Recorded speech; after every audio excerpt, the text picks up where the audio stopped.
Welcome to the Cambridge Financial Podcast with Bert Salazar, CEO at Cambridge Financial Partners, LLC. This podcast is all about tax-preferred retirement planning, economics, financial risk management, and achieving a risk-free and successful financial life. Now, your host, Bert Salazar. Bert Salazar. Bert Salazar. Hey, good day, everyone. Welcome to another podcast. I'm excited to be here with all of you today, as I am every single week. As a matter of fact, I want to wish you all and hope that all of you are having a really, really nice Valentine's week. I went out and celebrated with my bride of 34 years on Wednesday because we don't like to go out on Valentine's Day because the restaurants are full, the service is horrible. So, we went out the day before and we had such a wonderful time, and we met some very good friends over for drinks, and then obviously my bride and I had some very nice dinner. So we really had a good time, and we're enjoying. She was telling me this week that she owns me this week, so I'm just doing this quick podcast for all of you.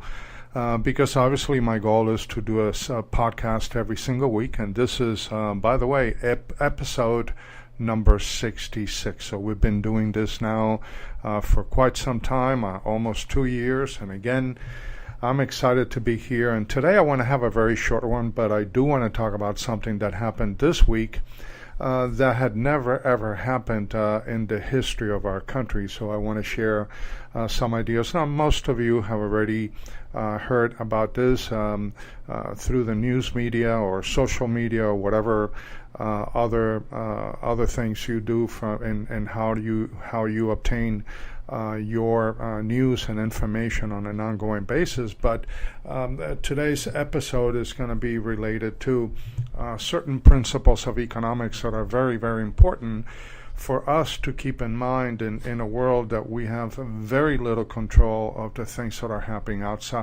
happening outside of everything that we do every day.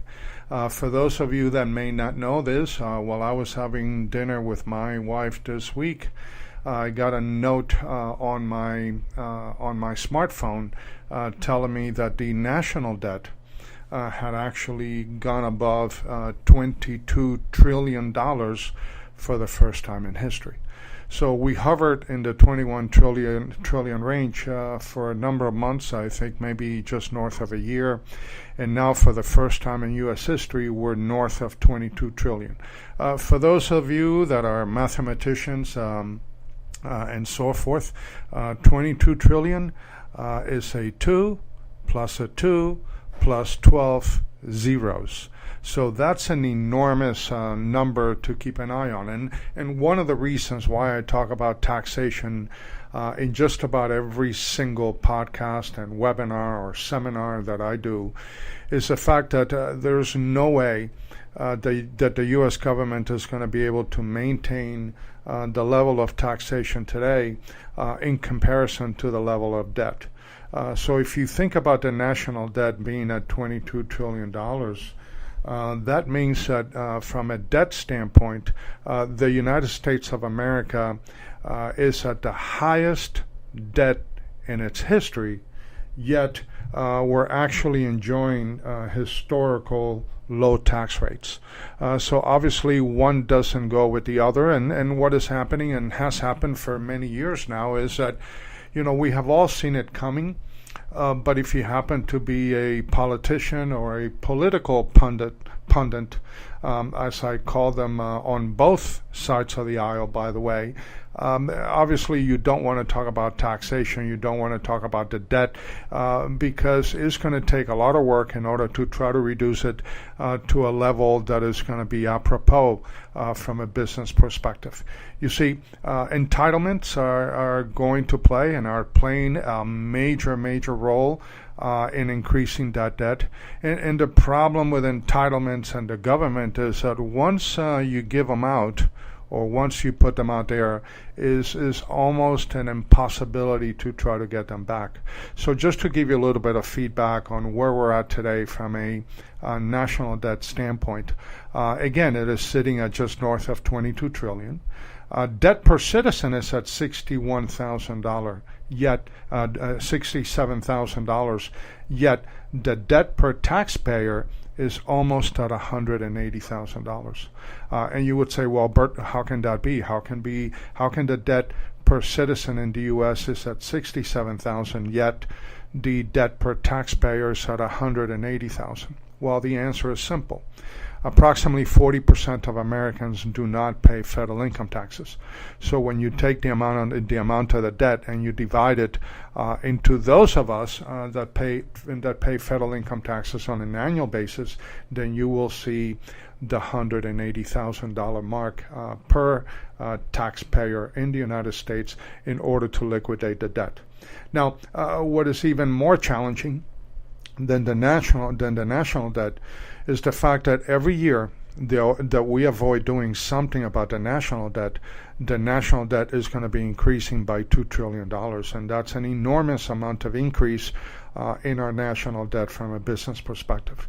Again, the second issue that is very concerning to me, especially as a retirement strategist and as a tax planner, is the fact that our federal spending is at $4.2 trillion and counting, yet our tax revenue is at $3.3. So we do have a federal budget deficit of $870 billion, fast approaching $900 billion, and fast approaching $1 trillion. So I would imagine that by the end of 2019 or the beginning of 2020, we're going to be at a $1 trillion deficit for the first time in the history of our country.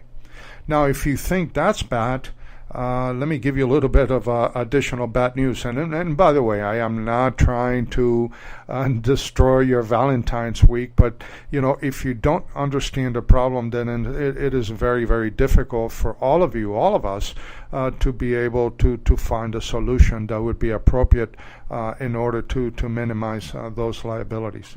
But when you take a look at the unfunded liabilities in the United States of America, and the unfunded liabilities are nothing more and nothing less than the promises that the U.S. government has made to all of us that they don't have the money to keep today.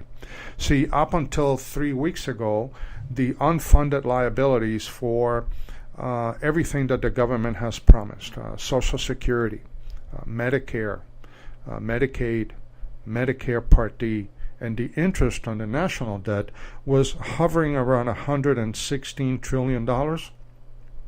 As of this week, it is now at $122 trillion and counting. An enormous amount of debt that we're going to have to deal with. So that means that future generations are going to have to carry all this debt. And the only way that we're going to be able to take care of this is, number one, we have to stop borrowing from Peter in order to pay Paul. See, everything is good when you borrow from Peter and then pay Paul until Peter runs out of money, and we are actually running out of money. Our country, our Treasury Department is printing more money today than they've ever had in the history of our country. At least they've been doing so for the last 10 to 12 years. So the only way we're going to take care of this, obviously, we're going to have to reduce entitlements. And some people are not going to be very happy. But the only way that you can reduce the liabilities, you got to make more. So the only way that the government is going to make more is by taxing each and every citizen a lot more than they've ever done before. They're going to have to reduce entitlements. So, are they going to have to do something with Social Security? Well, I hate to be the bearer of bad news, but they're going to have to do something with it. And they can do a combination of a number of things. Now, for those of us that are already in our 50s and 60s, we're not going to have to worry too much about this. But the other generations coming behind us are going to have to bear the load of these liabilities and the potential options in order to resolve them. Now, it's funny, I keep hearing about, Medicare for all and jobs for everyone, whether you're willing to work or not, you're going to get a guaranteed salary. The problem is, who's going to pay for all that? And where's that money going to come from? Because our unfunded liabilities are already sitting at $122 trillion, and we don't have that money in our coffers in order to be able to pay for this. So we're going to have to, when it comes to Social Security, we're going to have to increase the retirement age. We're going to have to reduce the benefits that are paid out, or we may very well have to do a combination of both. The same thing may apply to Medicare. Same thing will apply to Medicaid. Medicare Part D goes along the same lines, and the interest on the national debt, it's also a big problem because, the interest on the debt, it's almost somewhere around $280 billion a year. In other words, that's the amount of money that it takes to service the debt, meaning paying the interest on the debt. It's hovering around $280 billion. But that is only because interest rates have been fairly low in the United States, at least for the past, 10 to 12 years. Now, interest rates are going to have to start creeping up. Why? Because inflation, we're actually in a very, very strong economy. But one of the challenges of a strong economy is the fact that as economic powers continue to go north, then obviously there could be a susceptibility for inflation. And the only way that you can stop inflation, because, inflation means that people are, the banks are lending more and more money every day. Americans are borrowing more and more every day. And they're also spending more and more every day because of the fact that the economy is doing so well. Well, that would precipitate an increase in the inflationary trends in the United States, and that will force the Treasury to start to increase interest rates in order to reduce the speed of the growth of this country, and then obviously to kind of curtail these inflationary issues and concerns that are so troubling for most of us in the United States. Well, the minute that happens, and now the interest rates are higher, then the amount of money that is going to take to service the national debt may increase twofold, threefold, fourfold from a business perspective. So obviously we are in deep trouble from a governmental standpoint. We keep kicking the can down the street. No one wants to do anything about it, but all of us in the United States of America, all of us that are thinking about retiring, all of those that are planning for retirement in the next 5, 10, 15, 20 years, we have the ability to do something about this. And the way that we can do this is we can take away the government's control of our money when it comes to our retirement assets and our retirement distribution planning. You see, the vast majority of Americans, as I've stated many a times, save their monies in qualified plans, IRAs, 401ks, SEPs, defined benefit pension plans, profit sharing plans, and so forth. And when you do that, the money that you put in is pre-tax, and then the money grows tax deferred. But you have just entered into a business partnership with the IRS. And the IRS gets to determine at some point in time in the future what percentage of those assets is going to belong to them. So one of the analogies that I try to make to my clients often is, if I were to ask each and every one of you to go into business with me, and you're going to you're going to invest $250,000, and I'm going to do the same thing, and we're going to open a business that is hopefully going to make us a lot of money. But there's going to be one caveat. I'm going to say to you that I am going to be the only partner in this relationship that is going to have any type of voting rights. And then years down the line, I'm going to tell you what percentage of the business I want to keep for myself. Now, how many of you on this call and on this podcast would actually go into business with me? I would argue that very few of you would actually want to do that. That is what's happening. As you all know, we have always talked about the three taxable buckets: the taxable bucket, the tax-deferred bucket, and the tax-free bucket. Well, the only way that we're going to be able to avoid and kind of fight the IRS and the government in their disposition, in their future disposition of taking more and more of our hard-earned dollars that we have thoughtfully put away for retirement in the future, is for us to put as much money as we possibly can in the tax-free bucket. And the tax-free bucket, although it is the most important bucket in the IRS code, many a times is the least understood. And the reason why it is the least understood is because of the fact that the vast majority of Americans have not had the opportunity and have not had the education given to them in order for them to truly maximize the contributions to the tax-free bucket. And the tax-free bucket will include products like Roth IRAs, Roth 401ks, and 7702 plans, which are cash value life insurance contracts that, if done correctly, enjoy the most exclusive tax benefits under the IRS code. See, if all of you understood, and I have gone into details in some of the other podcasts that I have done for all of you, if you truly understood the power of the tax code when it comes to life insurance contracts, all of you would be lining up in front of my office at 7 a.m. every single day in order to purchase these types of plans that we do for our clients on an ongoing basis. And by the way, whether you like life insurance or not is irrelevant. I get clients that say to me, you know what, Bert, I don't believe in life insurance. My answer is simple. Well, life insurance is not a religion, so you don't have to believe in it. Life insurance is a financial instrument.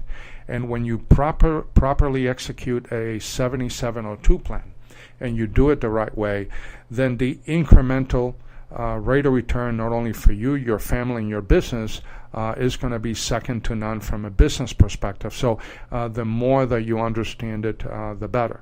Other clients say to me, Bert, it's not an issue that I don't believe in life insurance. I just don't like it. I just don't like life insurance.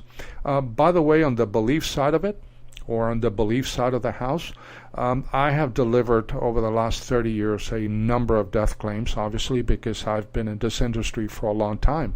And as you all very well know, I do tax planning, I do insurance planning, and then alternative investments. But I can tell you something that has been very prevalent to me, because I have been able to experience that on a personal basis, and it is a fact that I have never met a widow that did not believe in life insurance. When everybody walks away from that funeral and life goes on, and I walk in with a large check, many a times $250,000, $500,000, $1 million. The biggest death claim I ever paid was $9.3 million. I have never had anyone not open the door for me, or I've never had anyone say, you know what, Bert, we really don't want this money, we really don't need this money.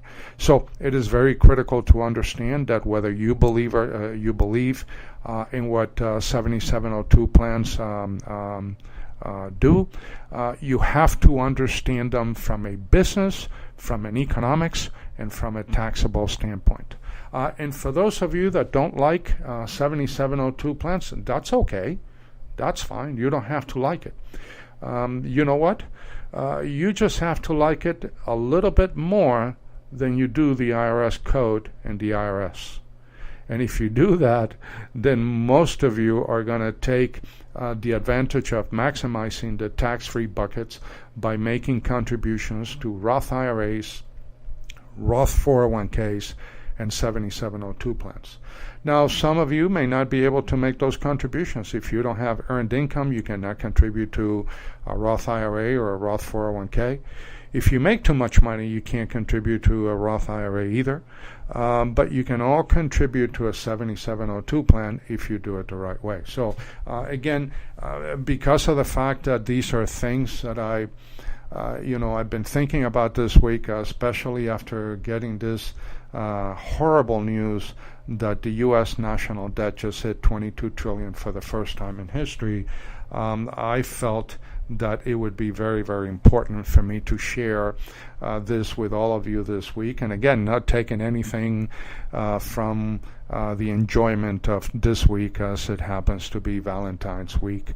Obviously, for those of you that want to get more information on this, for those of you that would like to also create some kind of a customized tax planning and retirement blueprint and would like to take a look at their assets and where they're at today in relation to some of the topics that we have been talking for the last year and a half or so, please feel free to reach out to me. Many of you do, and I thank you all every single day when you reach out to me. But feel free to do so. You can reach me at area code 786-766-1042. You can also send me an email at Bert, B-E-R-T, at gablestaxgroup.com. Or you can also send me an email at Bert, B-E-R-T .Salazar, S-A-L-A-Z-A-R, at Cambridge, F as in Frank, P as in Paul, LLC.com. So again, as I always say at the end of every single podcast that we do, my goal and that of my firm, and this is why we are true believers that information without education always leads to failure, but my goal every single week is to be able to kind of help you change the way that you see things. Because when you change the way that you see things, the things that you see change. So again, thanks very much for your time today. Have a wonderful weekend, and we'll talk again next week. Take care. Bye-bye.